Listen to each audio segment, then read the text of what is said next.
दबावापोटी attested लावायचे, हे चुकीचं आहे.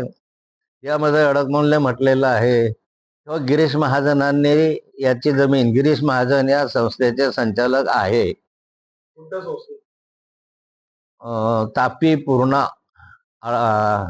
शुगर अँड अलाइड कंपनी खाजगी, या कंपनीचे गिरीश महाजन त्या ठिकाणी संचालक पूर्वी होते, आजही संचालक आहे. आणि गिरीश महाजनच्या नावावरही त्या ठिकाणी 5-6 एकर काहीतरी जमीन होती.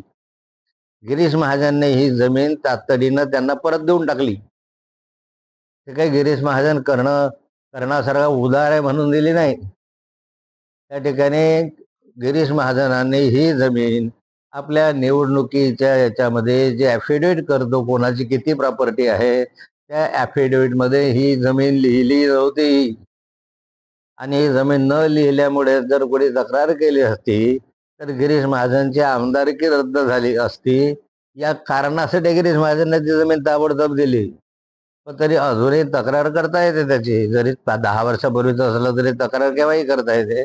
पण त्या कारणासाठी ती दिलेली जमीन आहे परत, अशी काही स्वतः दिलेली नाही. आणि ह्याच्यामध्ये कोणत्याही प्रकारचा महारवतनचा संबंध नाही, कोणत्याही प्रकारे गैरखरेदी केलेली नाही. पैसा देत असताना या ठिकाणी रेडी रेकनरच्या दराने पैसा दिलेला आहे आणि हा पैसा मिळाला अशा स्वरूपाचं दिलेलं आहे. 29 लोकांकडून ही जमीन खरेदी केली. फक्त एकाच खरेदीदाराची तक्रार आली आता 25 वर्षानंतर तक्रार केली. 25 वर्षानंतर जाग लागली की आम्हाला पैसे मिळाले नाही. 25 वर्षामध्ये काय नाही केलं? कारण आता एक षडयंत्र रचलं गेलं आणि त्या षडयंत्राच्या माध्यमातून नाथाबाला कसं अडकवता येईल अशा स्वरूपाचा हा विषय आहे. आमदार चंद्रकांत पाटलांनी पण विधानसभेमध्ये ही लक्षवेधी विचारली होती. त्या लक्षवेधीतच महसूल मंत्र्यांनी स्पष्टपणे भूमिका मांडलेली आहे.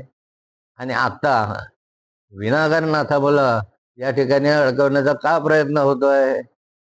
कारण या जळगाव जिल्ह्यामध्ये सत्ताधारी पक्षाला एकही विरोधक नाही. एकमेव राहिलेला विरोधक म्हणजे नाथाभाऊ.